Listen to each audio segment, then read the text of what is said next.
Bueno, otra cardiopatía es la coartación de aorta. Recuerda la coartación de aorta y la preductal y la postductal. Es frecuente en mujeres con síndrome de Turner, como habíamos visto en una de las primeras diapositivas.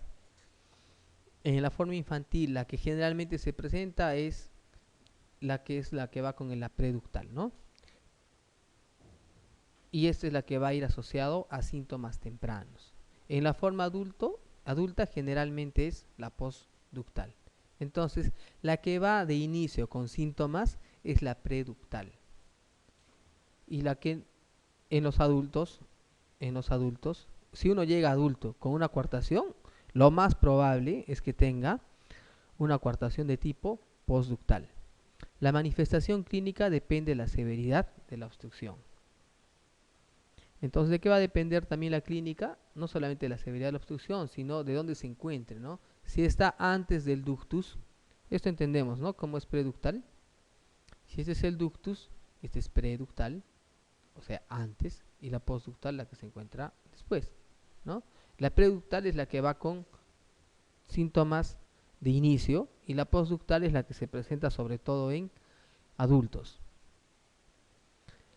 Más o menos si se aparece en la tercera, cuarta década de la vida, en la etapa adulta, la hipertensión en las extremidades superiores con pulso débil y signos de insuficiencia arterial en las extremidades inferiores, ¿no? Entonces, se supone que si la coartación es a nivel postductal, lo que se va a observar en el adulto es disminución de los pulsos a nivel inferior. Entonces, lo que uno tiene que buscar es el pulso pedio, ¿no? Siempre en el examen físico uno no debe olvidarse del pulso pedio.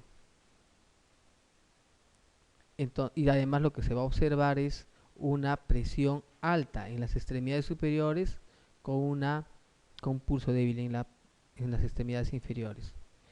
Se puede producir signos de circulación colateral prominente de las arterias situadas en la zona proximal a la obstrucción. Miren, como vamos a ver acá. ¿Qué dice aquí? En las arterias situadas en la zona proximal de la obstrucción. Miren, como acá está el ductus, perdón, la coartación, con la finalidad de que pueda llegar más sangre a la aorta, se produce una circulación colateral de estas arterias. Y sobre todo, ¿de qué tipo de arterias? De la mamaria interna, de las subclavias, axilares que van hacia las intercostales, ¿no? Y por lo tanto en las intercostales se van a producir unas muescas en la parte inferior de las costillas. ¿Recuerdan? Esos son signos que nos pueden hacer una pregunta, ¿no? Ni un paciente que al tomar una placa radiográfica se observa unas muescas en la parte inferior de las costillas. Entonces, se fijan, esta es una costilla. Ustedes saben que los vasos sanguíneos en las costillas van por debajo, ¿no? En la parte inferior. Y se va a producir una circulación colateral que sí se podría observar en una radiografía. Acá no se ve mucho, pero acá dice con imágenes en sacabocados a nivel de las costillas. Por aquí, ¿no? Ustedes se fijan, no es una costilla con un reborde bastante homogéneo, es con un reborde más bien heterogéneo, ¿no? Entonces, la coartación de aorta, dos tipos, preductal en chiquititos, la postductal en adultos, ¿sí? Y no se olviden del pulso pedio, y la clínica se da sobre todo en la tercera, cuarta década de la vida. Y se podría dar esos signos de circulación colateral que se observan en la radiografía de tórax. La anomalía de Epstein. La anomalía de Epstein es una patología, se denomina así, atrialización del ventrículo, de la aurícula, perdón, atrialización del ventrículo derecho. ¿Por qué? Porque las válvulas que se encuentran en este nivel, las válvulas auriculoventriculares derechas, se encuentran mucho más abajo. Entonces, por eso es que se denomina que el ventrículo se atrializa. O sea, atrialización del ventrículo derecho por el defecto de las válvulas. Por defecto de las válvulas, ¿no? Con un crecimiento, pues, de todo esto. Entonces se pueden fijar aquí. Este es un eco donde la aurícula derecha es inmensa, ¿no? Y en esta radiografía se nota, ¿no? Un crecimiento de la aurícula derecha.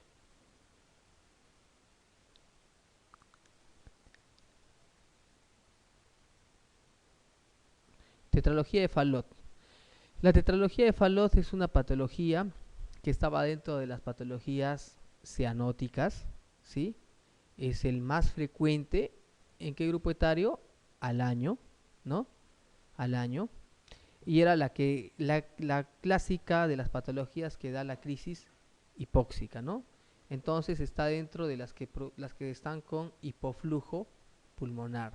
Las que hemos visto antes, muchos son las que iban con hiperflujo pulmonar. Entonces, ¿por qué se caracteriza la tetralogía? Esto es una malformación congénita, la cianótica más común después del año de vida, ¿sí? Se caracteriza por una estenosis de la arteria pulmonar. Primero, una estenosis de la arteria pulmonar, una comunicación interventricular amplia, un desplazamiento de la aorta hacia la derecha. Por lo tanto, se va a indicar que es una aorta que está cabalgando sobre el septum de la septum interventricular, y una hipertrofia del ventrículo derecho. ¿Y por qué es la hipertrofia del ventrículo derecho? Por la dificultad para la eyección hacia la pulmonar. ¿Ok? Entonces, son 4 cosas, ¿no? Tetralogía. La estenosis de la arteria pulmonar de alguna forma va a conllevar a una hipertrofia del ventrículo derecho, porque como hay estenosis aquí, no va a poder salir la sangre fácilmente y el ventrículo derecho se va a hipertrofiar. Va a existir una comunicación interventricular amplia y un desplazamiento de la aorta, ¿no? Entonces aquí podemos observar estenosis de la arteria pulmonar, 1. Comunicación interventricular amplia. Mientras más amplia sea, el paciente va a vivir más tiempo. Segundo, se dan cuenta, cabalgamiento. Esta aorta no debería estar allí, debería estar más o menos por acá. Está cabalgando al septum interventricular. Por eso se dice cabalgamiento, ¿no? Y además hipertrofia del ventrículo derecho. Este ventrículo va a trabajar tanto para enviar sangre a la arteria pulmonar y va a crecer. Entonces, hipertrofia del ventrículo derecho, comunicación interventricular, estenosis de la arteria pulmonar y cabalgamiento de la aorta. El cortocircuito es de derecha a izquierda, por lo tanto es una cardiopatía cianótica. El cuadro clínico va a depender, ¿no? Mientras más va creciendo el pequeñito, puede empezar la clínica a partir de los 6 meses, pero generalmente se da a partir del año, con una cianosis bien generalizada, disnea, posición en cuclillas. ¿Por qué hace esto? ¿Por qué los niñitos que tienen este tipo de alteración se ponen en cuclillas? Y es parte del tratamiento. Cuando un niño tiene crisis hipóxica, lo que hace es colocarle la rodilla sobre el pecho, con la finalidad de aumentar la resistencia vascular sistémica, ¿ya? Lo que uno trata de hacer es aumentar la resistencia vascular sistémica. Va con crisis hipóxicas, y las crisis hipóxicas pueden ser condicionadas tan fácil por llanto, incluso hasta cuando defecan, o por esfuerzo físico, que sería mucho más fuerte. Va con signos de fatigabilidad, un soplo protometosistólico, ¿no? Intensidad inversamente proporcional al grado de estenosis pulmonar. Acá tenemos, ¿no?, una persona con una cianosis generalizada, acropaquias, puede tener, ya hemos visto, las rodillas, está en cuclillas con la finalidad de aumentar la resistencia vascular sistémica. Y parte del tratamiento es colocar las rodillas sobre el pecho, no se olvide. En la radiografía, famoso ese zapatito seco, ¿no? ¿Sí? Con la punta hacia arriba, ¿sí? Entonces, ¿por qué se caracterizaba una tetralogía? Primero, estenosis de la arteria pulmonar. Después, comunicación interventricular. ¿qué pasaba con la aorta? Cabalgaba, ¿no? Este es el ventrículo y cabalga, ¿sí? Y finalmente, como hay una estenosis de la arteria pulmonar, va a producirse una hipertrofia del ventrículo derecho.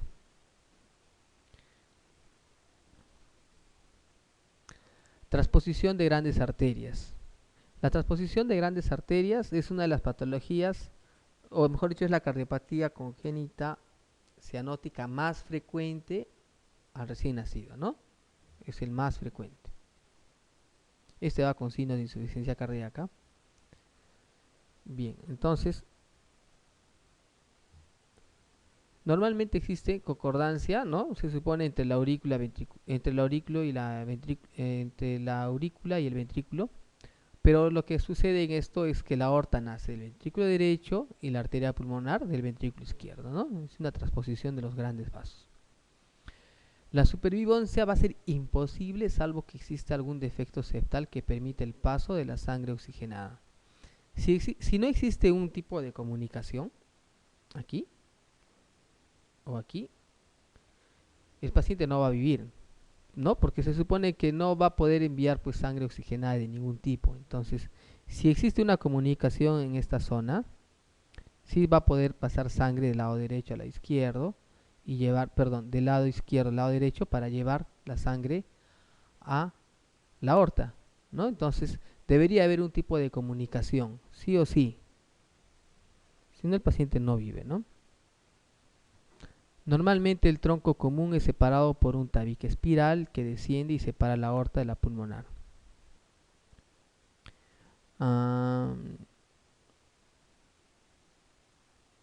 Bueno, ¿qué es lo que tenemos que saber de esta patología? Que es el más frecuente, sobre todo al recién nacido, es la cardiopatía congénita cianótica más frecuente, y que si no existe ningún tipo de comunicación, no es compatible con la vida.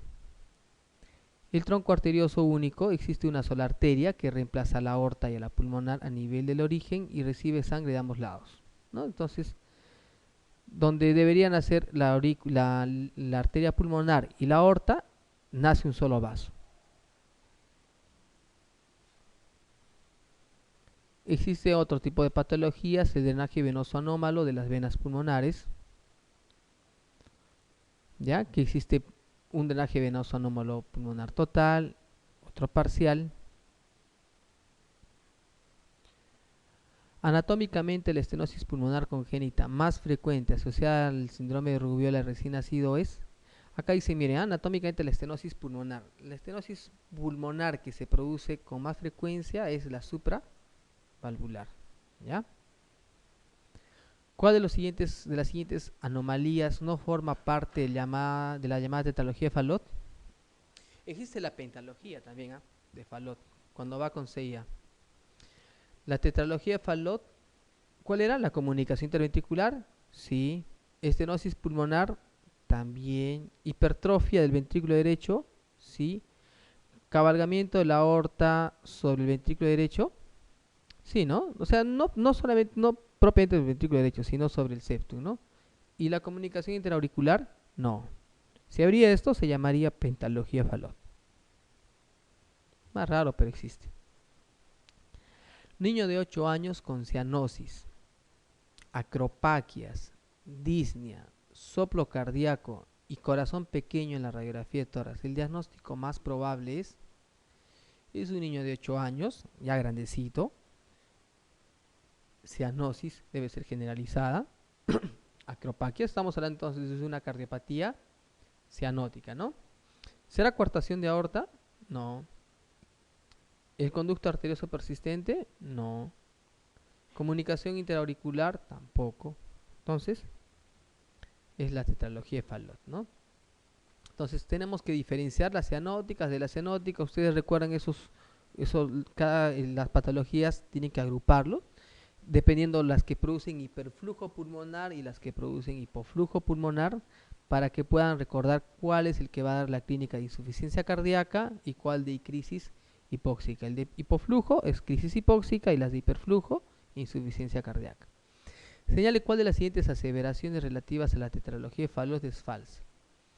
La hipertrofia del ventrículo derecho es secundaria a la estenosis pulmonar. Cuanto más largo es el soplo sistólico, más severa es la enfermedad. La severidad de la enfermedad depende en gran manera del grado de la estenosis pulmonar. Recuerdan que por ahí habíamos visto uno. Es la cardiopatía cianosante que más frecuentemente permite que los portadores lleguen a la edad escolar. Sí, ¿no? Hemos visto un caso clínico de un niño de 8 años, que sí, sí es cierto. Los portadores de la misma adoptan la posición en cuclillas porque mejora la situación hemodinámica. ¿Recuerdan por qué se colocaba en cuclillas? Para aumentar la resistencia vascular. Aquí, la hipertrofia del ventrículo derecho, sí, sí es cierto. Cuanto más largo es el soplo sistólico, más severa es la enfermedad. Y aquí, la severidad de la enfermedad depende en gran manera del grado de la estenosis pulmonar. Recuerdan, dentro de una de las diapositivas les coloqué que tiene que ver mucho la severidad con respecto a la estenosis pulmonar, ¿ya? Y hemos visto también que cuanto más largo es el soplo, más bien la severidad es menor, ¿no? Y cuanto el soplo es menos intenso, más bien la severidad es mucho más alta. Referente a la tetralogía de Fallot, señale la que no es correcto. Representa el 10% aproximadamente de todas las cardiopatías congénitas. Se asocia a malformaciones de la circulación coronaria. El acabalgamiento de la aorta es debido a la extraposición del gran vaso. El 75% de los enfermos, la obstrucción se localiza a nivel valvular. La obstrucción estamos hablando a nivel de la válvula, o sea, estamos hablando de la arteria pulmonar. La sintomatología depende de la severidad de la obstrucción pulmonar. Entonces, acá, ¿cuál es lo que nos pide? La que no es correcto, ¿no? Entonces, sí representa el 10%. Como hay un cabalgamiento de la aorta y la aorta se mueve, entonces obviamente va a haber una alteración de la circulación coronaria, ¿no? Señale la afirmación. ¿Qué afirmación de las siguientes es incorrecta respecto a la coartación de la aorta? Coartación de la aorta. ¿Debe sospecharse ante toda hipertensión arterial en jóvenes? ¿Es excepcional que sin tratamiento los que padecen sobrevivan a los 45 años?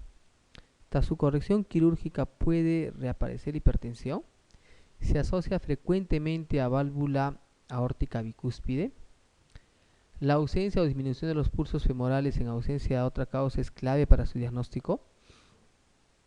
Es excepcional que sin tratamiento los que la padecen sobrevivan, no, pueden vivir bastantes años y ser diagnosticados de forma casual, ¿ya? Y no se olviden que esto sí va bastante, se asocia con bastante frecuencia a la válvula aórtica bicúspide. Según estaba revisando, un libro decía que la cardiopatía más frecuente en realidad no es el CIB, sino era la válvula aórtica bicúspide. Sin embargo, esa no se considera entre las preguntas, pero si ustedes leen, esta es justamente la más frecuente. Se asocia a un montón de patologías, pero no está dentro de las estadísticas, ¿ya? O sea, no la saca. El diagnóstico de coartación de aorta se puede realizar en la cabecera del enfermo mediante, no lo que hemos visto, paciente adulto que ustedes vean, o niños igual, siempre hay que ver los pulsos, incluso los pulsos radiales y los pulsos femorales, ¿no? Y el pulso pedio, no nos olvidemos. Entonces, mediante la palpación de las arterias femorales, probablemente en este paciente con coartación de aorta, lo que uno va a encontrar es disminución o que ese pulso esté débil, ¿no? La coartación de la aorta se detecta durante el estudio de otros procesos. Señale de los propuestos aquel en el que esto ocurre con mayor frecuencia. ¿Qué examen hemos visto en adultos jóvenes? La presión arterial, ¿no? Si tiene hipertensión arterial y es un adulto joven, pensemos en coartación de aorta. La auscultación de un niño de 5 años de un segundo ruido reforzado en el segundo espacio intercostal izquierdo, línea parasternal, debe hacer sospechar hipertensión pulmonar. La radiografía de tórax de un niño de 3 años que muestra índice cardiotorácico de 55%, segmento pulmonar saliente, ¿ya? y marcas vasculares prominentes en el parénquima corresponde a cortocircuito arteriovenoso. Ya son algunas patologías que no son muy frecuentes. A ver, con respecto a la incidencia de cardiopatías congénitas, señala el enunciado falso. A ver, ya creo que estamos con la hora, vamos a ver. Es falso, dice, ¿la coartación de la aorta es la más frecuente en infancia? No, pues eso es falsa, ¿no? Las demás que ustedes ven son las verdaderas. Bien,